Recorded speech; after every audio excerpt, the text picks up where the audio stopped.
Hello friend, आज हमारा practice set रहेगा 32, जिसका हमारा फर्स्ट क्वेश्चन आता है कि शिक्षा मनोविज्ञान आवश्यक है। फर्स्ट ऑप्शन इज़ शिक्षा और अभिभावक के लिए, सेकंड ऑप्शन छात्र के लिए, सी ऑप्शन आता है आपका नीति निर्माताओं और शिक्षाविदों के लिए, या फिर इन सभी के लिए। शिक्षा मनोविज्ञान, ये आपका बहुत बेसिक क्वेश्चन है। आपका स्टार्टिंग में ही आपको पैडागोजी पढ़ने से तब पढ़ना स्टार्ट करते हो तो ये बिल्कुल आपके लिए मतलब स्टार्टिंग का ही ये टॉपिक आता है आपका, तो आपको ये पता होना चाहिए। अगर ये पता है तो इसका मतलब आप तैयारी कर रहे हैं, अदरवाइज़ नहीं कर रहे आपको। अगर इसके बारे में भी इसका आंसर भी आपको नहीं पता तो इसका जो करेक्ट आंसर होगा वो होगा ये सभी। ठीक है, कि जो शिक्षा मनोविज्ञान है वो आवश्यक है। फर्स्ट आता है ऑप्शन आपका शिक्षा और अभिभावक के लिए। इसमें क्या होता है कि जो अभिभावक होते हैं वो क्या है, वो शिक्षा मनोविज्ञान की हेल्प से, इसकी हेल्प से क्या है, अपने बच्चे की विकास की जो यात्रा होती है उसको समझ सकते हैं। उन्हें घर पर बेहतर सहयोग दे सकते हैं। किसके माध्यम से, किसकी द्वारा ये पता लगता है शिक्षा मनोविज्ञान की मदद से। ठीक है, तो इसलिए क्या है, अभिभावक के लिए जो है ये बहुत आवश्यक होता है या महत्वपूर्ण है उसके लिए। नेक्स्ट पॉइंट आता है इसमें छात्रों के लिए। तो ये छात्रों को उनकी अपनी सीखने की जो प्रक्रिया होती है, मीन्स कोई छात्र है वो कुछ चीज़ सीख रहा है तो उसका जो सीखने का प्रोसेस है उसको समझने और जो व्यक्तिगत विभिन्नता होती हैं आपकी, इंडिविजुअल डिफरेंसेस जो होते हैं, उसके आधार पर अपनी सीखने की जो रणनीति होती है उसको अनुकूलित करने में भी क्या करता है, हेल्प करता है। तो शिक्षा मनोविज्ञान छात्र के लिए भी क्या है, आवश्यक होता है आपका। ठीक है, और इसी तरीके से आपका सी पॉइंट आता है नीति निर्माताओं और शिक्षाविदों के लिए। तो जो शिक्षा प्रणाली होती है, शिक्षा प्रणाली के समग्र जो भी सुधार किए जाते हैं, क्या होते हैं, सुधार किए जाते हैं, या फिर इसमें क्या होता है, विकास के लिए जो नीति होती है या रणनीति होती है उसको आकार देने में क्या है, मदद करता है। कौन, शिक्षा मनोविज्ञान। इसलिए इन तीनों के लिए ही क्या है, ये आवश्यक है आपका। ओके, तो करेक्ट आंसर इज हो गया आपका D option. Now next question आता है आपका सेकेंड नंबर का क्वेश्चन है कि शिक्षा मनोविज्ञान मुख्य संबंध सीखने से है। शिक्षा मनोविज्ञान का जो मुख्य संबंध है वो किससे है, सीखने से है। ठीक है, किससे, सीखने से, लर्निंग से आपके। तो ये कथन किसका है? फर्स्ट ऑप्शन आता है स्कीनर, सेकेंड ऑप्शन आता है जेम्स, थर्ड ऑप्शन आता है ली और डी ऑप्शन आता है इनमें से कोई नहीं। तो इसका करेक्ट आंसर होगा आपका स्कीनर। ठीक है, और इसके साथ आपके एलिस क्रो हैं, इन्होंने भी यही कहा था, इनके द्वारा भी यही कहा गया था कि शिक्षा मनोविज्ञान की एक ऐसी शाखा है जो शिक्षण को सीखने से संबंधित होती है। आपकी टीचिंग जो होती है उससे क्या होती है, संबंधित होती है। और ये परिभाषा जो है वो शिक्षा और मनोविज्ञान को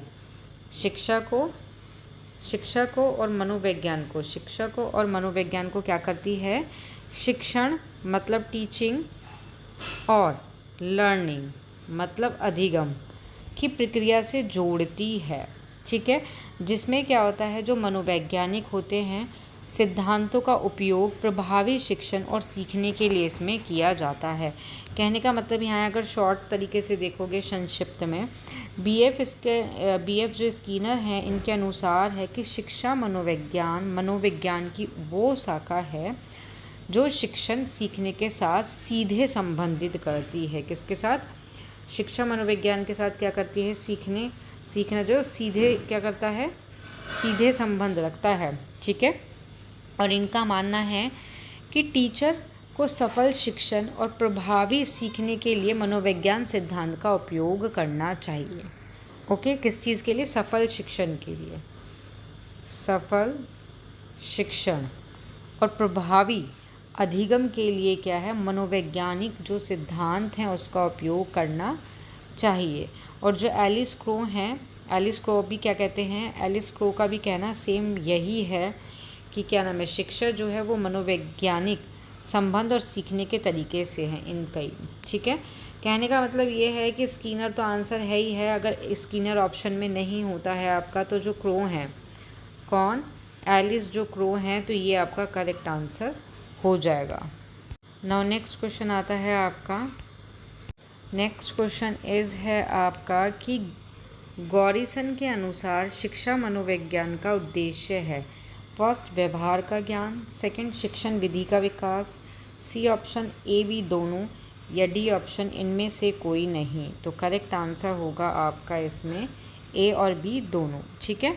ठीक है, तो इसमें जो फर्स्ट ऑप्शन आता है कि व्यवहार का ज्ञान, तो बालक का जो बालक है कोई, ठीक है, बालक है, इसके अगर व्यवहार को समझना, ठीक है, क्या है, समझना, व्यवहार को समझना, उसकी भविष्यवाणी करना और उसे नियंत्रित करने के लिए क्या है, मनोवैज्ञानिक सिद्धांतों का क्या है, उपयोग करना, ठीक है, शिक्षा मनोवैज्ञानिक का एक प्रमुख उद्देश्य है। व्यवहार ज्ञान के अंतर्गत ये आता है कि बालक के जो भी व्यवहार हैं उनको क्या है, समझो, उनकी भविष्यवाणी करो, उनको नियंत्रित करने के लिए जो मनोवैज्ञानिक क्या चीज़, जो मनोवैज्ञानिक आपके सिद्धांत हैं उनका यूज़ करो, और शिक्षा मनोविज्ञान का ये क्या है, एक प्रमुख उद्देश्य है, ठीक है। इसी तरीके से इसमें सेकंड पॉइंट आता है कि शिक्षण विधि का विकास। तो शिक्षण विधि का विकास में क्या होता है कि ऐसी शिक्षण विधियों का विकास करना जो विद्यार्थियों की आवश्यकता और क्षमता के क्या हों, अनुरूप हों, ठीक है। गॉरिसन के अनुसार यही था शिक्षा मनोविज्ञान के उद्देश्य में कि ऐसी शिक्षण विधि का विकास करना है जो हर एक व्यक्ति, विभिन्न विद्यार्थी होते हैं, अलग अलग कैटेगरी के होते हैं, उन सभी की आवश्यकता और क्षमताओं के अनुरूप होनी चाहिए। ऐसा नहीं है कि सिर्फ एक तरीके के ही बालक देखे गए उन्हीं के अनुरूप हो। ऑल स्टूडेंट्स, विभिन्न विद्यार्थी की आवश्यकता के अनुरूप होनी चाहिए, ओके। और इसके साथ साथ ही इसमें क्या है, बहुत सारे पॉइंट, अभी तो 2 पॉइंट्स दे दिए, ज़रूरी नहीं है भाई क्वेश्चन में यही 2 पॉइंट्स दे दें। इसके अलावा 1-2 पॉइंट और हैं इम्पोर्टेंट जिनको आप लिख सकते हो कि बालक का क्या है, सर्वांगीण, बालक का सर्वांगीण विकास, ठीक है, कि शिक्षार्थी के व्यक्तित्व का सर्वांगीण विकास सुनिश्चित करना भी उद्देश्य है गॉरिसन के अनुसार। सेकंड आता है कोई भी प्रॉब्लम है उसका सॉल्यूशन, समाधान निकालना, कि जो टीचर हैं, मतलब शिक्षक की उन समस्या का समाधान करना जो प्रेरणा, मूल्यांकन या व्यक्तिगत विभिन्नता या मानसिक स्वास्थ्य से क्या होते हैं, संबंधित होते हैं। ऐसा किसने कहा, गॉरिसन ने, ठीक है। इनका उद्देश्य था ये, और था अधिगम को समझना, अधिगम को समझना आपका, ठीक है, कि ये समझना कि जो स्टूडेंट हैं वो कैसे सीख रहे हैं, उनकी सीखने की गति कैसी है, उनकी शैली कैसी होती है या क्या होती है, ये भी इनका एक उद्देश्य था। और लास्ट पॉइंट आता है शिक्षण में सहायक, शिक्षण में सहायता आपकी, ठीक है, कि टीचर को, जो टीचर है, शिक्षक है, उसको शिक्षण प्रक्रिया में, टीचिंग प्रोसेस को क्या है, बेहतर बनाने के लिए प्रभावी ढंग से निर्देश देने और जो पाठ्यक्रम होता है उसको तैयार करने में सहायता करना ही इनका उद्देश्य होता है, ठीक है। तो आपको समझ आ गया कि गॉरिसन जो हैं, इन्होंने शिक्षा मनोविज्ञान के उद्देश्य में क्या है, व्यवहार के ज्ञान पर जोर दिया, जो सही है, बिल्कुल ये कहना बिल्कुल सही होगा, ठीक है। और इसी तरीके से शिक्षण विधि का विकास करना, ये भी क्या है, ये भी सही है। तो इनके जो आंसर हुए, करेक्ट आंसर इज इसका सी ऑप्शन हो गया, ओके। नाउ नेक्स्ट क्वेश्चन आता है, नेक्स्ट क्वेश्चन इज आता है इसमें आपका, नेक्स्ट क्वेश्चन इज आता है आपका 80 से कम बुद्धि लब्धि वाले बालक को क्या कहते हैं। फर्स्ट, क्षीण बुद्धि बालक, सेकंड, सामान्य बुद्धि बालक, थर्ड, प्रतिभाशाली बालक, या फिर श्रेष्ठ बुद्धि बालक। तो इसका करेक्ट आंसर होगा आपका क्षीण बुद्धि बालक। क्यों? क्योंकि 80 से कम बुद्धि लब्धि वाले, तो मीन्स ये आ गए आपके 70 से, ये आ गए आपके बालक 70 से 89 के बीच के जो क्या है क्षीण बुद्धि वाले बालक कहलाते हैं। सॉरी 89 नहीं 79 आएगा यहाँ पे। 79 मीन्स 80 से क्या हो गया आपके 80 से कम हो गया, और 80 से कम वाले बालक कौन से कहलाते हैं? क्षीण बुद्धि बालक। ओके और यहीं अगर बात करते हैं हम सेकेंड ऑप्शन की कि सामान्य बुद्धि, तो सामान्य जो बुद्धि होती है वो होती है आपकी 90 से 110 के बीच वाली। ठीक है, 90 से 100 के या 110 के बीच की जो बुद्धि होती है वो होती है सामान्य बुद्धि। प्रतिभाशाली बुद्धि होती है 120 के आसपास जो होती है, और श्रेष्ठ बुद्धि होती है जो 130 या 140 या इससे भी ऊपर होती है, वो आती है श्रेष्ठ बुद्धि के अंतर्गत आपका। और यहाँ कन्फ्यूज़न हो गया, यहाँ थोड़ा गलत हो गया। यहाँ जो श्रेष्ठ बुद्धि वाले जो बालक होते हैं, ठीक है, श्रेष्ठ बुद्धि वाले आपके 110 से 120 के बीच में आते हैं, या इससे थोड़ा सा ऊपर मान लो प्लस पॉइंट। और लेकिन जो प्रतिभाशाली बालक होते हैं वो 140 से अधिक जिनका IQ लेवल होता है वो होते हैं। ये एक दूसरे का क्या है अपोजिट हो गया, वो जो पहले बता दिया था बाय मिस्टेक। तो इसमें प्रतिभाशाली बालक का जो IQ लेवल होता है वो सबसे ज़्यादा होता है, लेकिन जो श्रेष्ठ बुद्धि बालक होते हैं उनका इनसे थोड़ा सा क्या होता है कम होता है। और इनसे कम किसका होता है? फर्स्ट नंबर पे ये रहेगा आपका क्या है, फर्स्ट नंबर पे इनका IQ रहता है, सेकंड पे इनका रहेगा, थर्ड पर इनका रहेगा, और फोर्थ पर क्या है आपका क्षीण बुद्धि बालक का रहेगा इसमें ऑप्शंस के अकॉर्डिंग। ठीक है, यहाँ पे देखो, यहाँ पे ये चार्ट है, इस चार्ट से बिल्कुल क्लियर हो जाएगा। इस चार्ट का स्क्रीनशॉट लेना चाहते हो तो स्क्रीनशॉट भी ले सकते हो।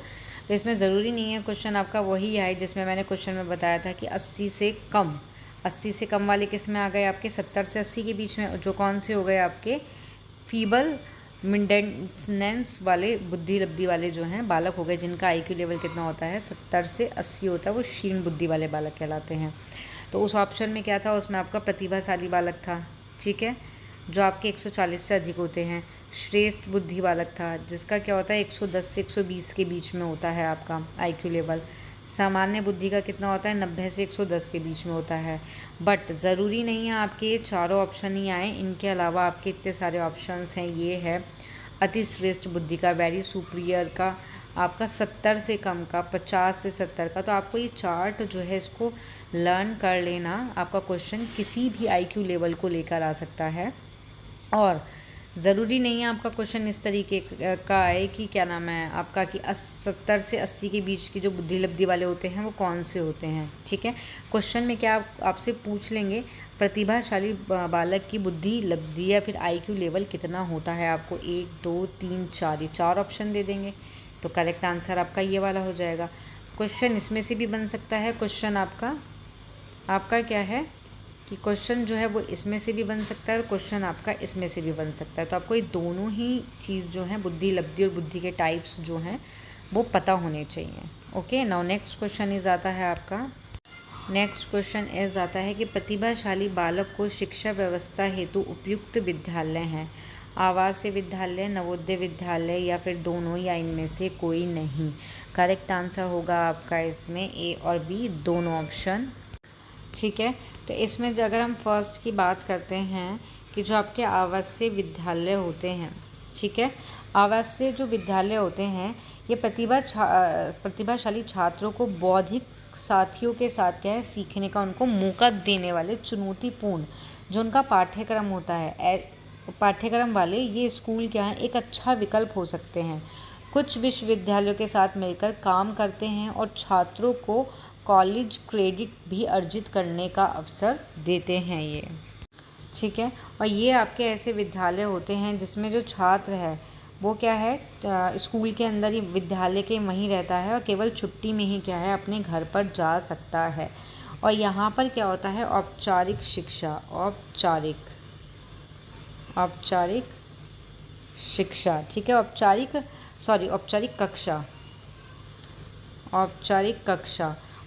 कक्षा जो है वो शिक्षा के साथ साथ छात्र का जो शारीरिक, मानसिक और चारित्रिक विकास पर भी क्या करती है ध्यान दिया जाता है।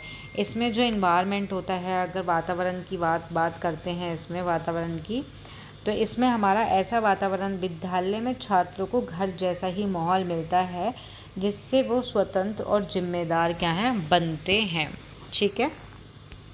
और जो आवासीय विद्यालय होते हैं, इनकी जो पर्यवेक्षण और आपका क्या है, मार्गदर्शन, इसमें क्या होता है कि जो टीचर होते हैं और कर्मचारी के द्वारा क्या होता है, छात्र का जो दैनिक जीवन है उसकी देखभाल की जाती है। ओके। और इन स्कूलों में क्या होता है, मोस्टली ये छात्र अगर खेल में, कला में, संगीत में, नाटक में या किसी भी गतिविधि में क्या है, भाग ले सकते हैं, क्योंकि वे परिसर में ही रहते हैं। और आवासीय विद्यालयों का जो मेन उद्देश्य होता है, इनका जो उद्देश्य होता है वो क्या होता है आपका, छात्रों में अनुशासन, आत्मनिर्भरता और अच्छा चरित्र विकसित करना होता है इनका मेन उद्देश्य। ठीक है। इसी तरीके से सेकंड पॉइंट आता है, इसी तरीके से क्या होता है कि जो आपके नवोदय विद्यालय होते हैं, नवोदय विद्यालय आपके वो विद्यालय होते हैं जो ग्रामीण क्षेत्र के प्रतिभाशाली छात्र, मीन्स गाँव में, ग्रामीण क्षेत्र में जो प्रतिभाशाली छात्र होते हैं उनको क्या है, मुफ्त में, क्या चीज़, मुफ्त में सह शैक्षिक और पूरी तरह से आवासीय शिक्षा प्रदान करने वाली एक सरकारी क्या है, ये संस्था होती है। और ये विद्यालय जो हैं CBSE, क्या है, CBSE से संबंध होता है इनका। और कक्षा आपकी जो क्लास की बात करते हैं 6 to 12, 6 से 12 तक के छात्रों को गुणवत्तापूर्ण शिक्षा देते हैं इसमें, जिसमें रहने, खाने और अन्य सुविधा का निःशुल्क प्रबंध किया जाता है। और ये जो प्रणाली है, ये आपकी प्रणाली जो है पूरे भारत में है। कहाँ पे, पूरे भारत में है। सिर्फ किसको छोड़कर, सिर्फ आपका तमिलनाडु को छोड़कर पूरे भारत में क्या है, नवोदय विद्यालय हैं। इस तरीके की व्यवस्था है आपकी। नाउ नेक्स्ट क्वेश्चन आता है आपका, नेक्स्ट क्वेश्चन इज़ कि शिक्षण प्रक्रिया दौरान प्रथम पड़ाव है। फर्स्ट ऑप्शन इसका पहले से योजना बनाना, सेकंड पाठ्य सामग्री को सुसंगत करना, थर्ड बालकों के बैकग्राउंड को जानना, या फिर डी कोई भी नहीं। तो करेक्ट आंसर होगा इसका, तो इसका जो करेक्ट आंसर होगा वो होगा फर्स्ट ऑप्शन की, पहले से योजना बनाना। ठीक है।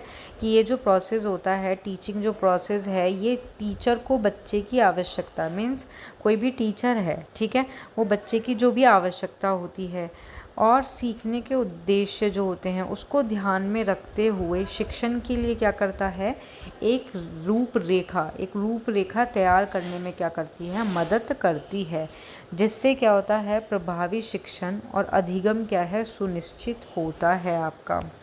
इसके अलावा जो आपके दो ऑप्शन और हैं इसमें कि पाठ्य सामग्री को सुसंगत करना, तो ये क्या होता है, ये योजना बनाने के बाद में आता है। फर्स्टली आपका क्या है, योजना बनाना, इसके बाद आता है कि आप योजना बनाने के बाद आता है कि जब टीचर क्या करता है, कोई टीचर है, ठीक है, वो बच्चे को क्या करेगा, स्टूडेंट को जानकारी प्रदान करेगा। ठीक है। तो उस टाइम पे क्या करता है, वो पाठ्य सामग्री को सुसंगत करता है। ठीक है। और थर्ड ऑप्शन आता है आपका बालक के बैकग्राउंड को जानना। तो बैकग्राउंड को जानना ये भी एक इम्पोर्टेंट पार्ट है, एक हिस्सा है, लेकिन शिक्षण अगर प्रोसेस की बात करते हैं, टीचिंग प्रोसेस की अगर बात करते हैं, तो यहाँ सबसे पहला जो कदम है, या हम कह सकते हैं जो सबसे शुरुआती जो पड़ाव है, वो हमारा क्या होगा, योजना बनाना ही रहेगा हमारा। ठीक है। जिसमें क्या होता है, बच्चे के बैकग्राउंड की जानकारी भी क्या होती है, शामिल होती है, योजना बनाने में ही शामिल होती है। ओके, क्लियर हो गया आपको। नाउ नेक्स्ट क्वेश्चन आता है, भ्रमण के दौरान आप बालकों से क्या अपेक्षा करोगे। फर्स्ट, निर्देश का पालन, सेकंड, उत्सुकता और अवलोकन, थर्ड, बालक चुपचाप सब कुछ देखे और शिक्षक से चर्चा ना करे, या फिर डी ऑप्शन इसका, ए और बी दोनों। तो इसका जो करेक्ट आंसर रहेगा वो ए और बी दोनों रहेगा, मीन्स आपका डी ऑप्शन जो है करेक्ट आंसर रहेगा। ठीक है। ठीक है। तो इसमें जो फर्स्ट ऑप्शन आता है हमारा, निर्देश का पालन, मतलब बच्चे को क्या है, शिक्षक के द्वारा दिए गए जो भी निर्देश हैं उनको ध्यान से सुनना चाहिए और उनका क्या है, पालन करना चाहिए। ठीक है। तो भ्रमण के दौरान बालक से क्या अपेक्षा करेंगे कि वो टीचर्स की बात को, जो शिक्षक है उसकी बात को, उनके निर्देश को ध्यान से सुने और उसका क्या करे, उनका पालन करे। ठीक है।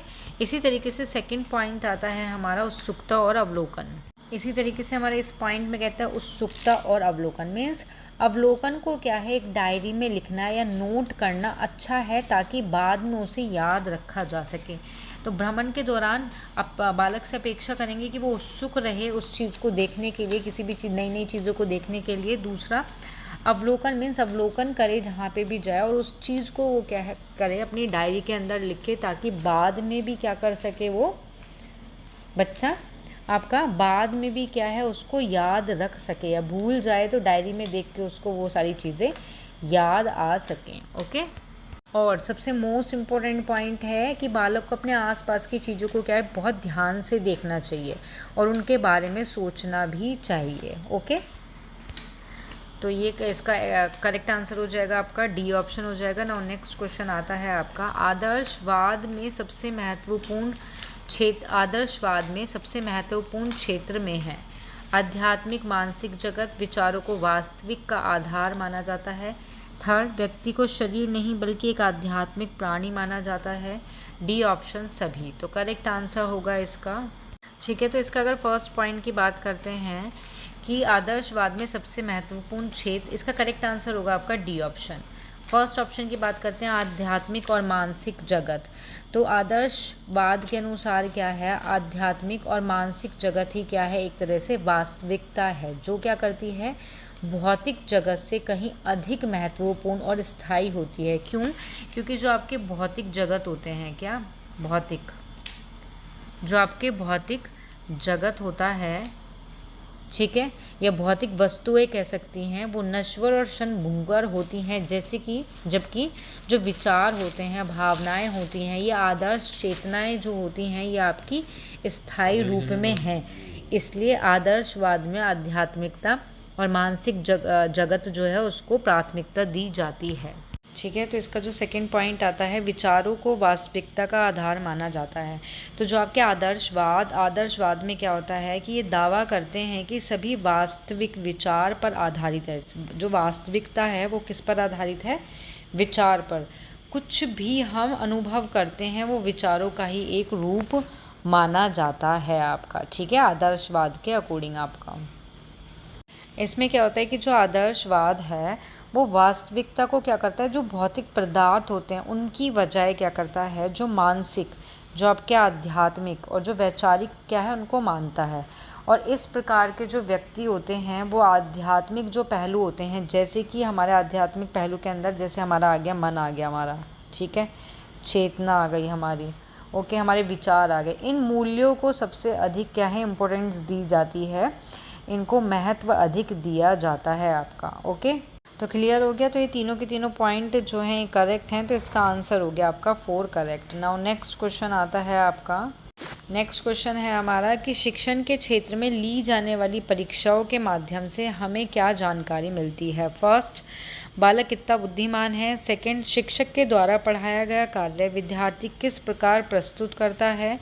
सी, शिक्षक पूरे वर्ष में किए गए कार्य का कितना भाग याद कर सकता है। या डी, बालक का शैक्षिक विकास सही दिशा में हो पा रहा है या नहीं। तो इसका जो करेक्ट आंसर होगा वो होगा आपका 4th ऑप्शन, कि जो शिक्षण है आपकी जो टीचिंग होती है इसके क्षेत्र में ली जाने वाली जो भी एग्ज़ाम होते हैं, परीक्षा होती हैं, उसके माध्यम से हमें जानकारी मिलती है कि बालक का जो शैक्षिक विकास है वो सही दिशा में हो रहा है या फिर नहीं। ठीक है, इसमें ये नहीं देखा जाता बच्चा कितना बुद्धिमान है, मीन सारे ऑप्शन तो सही हैं मोस्टली से, लेकिन आपका जो सबसे बेस्ट और करेक्ट आंसर है वो आपका डी ऑप्शन हो जाएगा कि सही दिशा में उसका विकास हो रहा है या नहीं। ठीक है, नाउ नेक्स्ट क्वेश्चन, क्योंकि इसी के अंदर क्या है आपकी सारी चीज़ें आ जाती हैं। सही दिशा में हो रहा है तो बुद्धिमान भी है भाई वो, पूरे वर्ष में किए गए कार्य का कितना भाग याद रहा, सही दिशा में हो रहा है तो क्या है उसका जो कितना भाग याद रहा, तो उसका दिमाग जो है वो बढ़िया चीज़ में लग रहा है ना, कि शैक्षिक विकास उसका हो रहा है तभी तो वो सही दिशा में जा रहा है।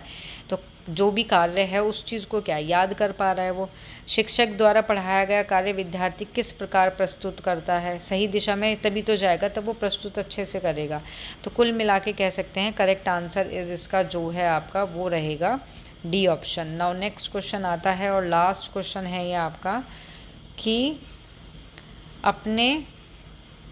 अपने बालक को प्रभावित करने के लिए एक शिक्षक को निम्न में से क्या आवश्यक है।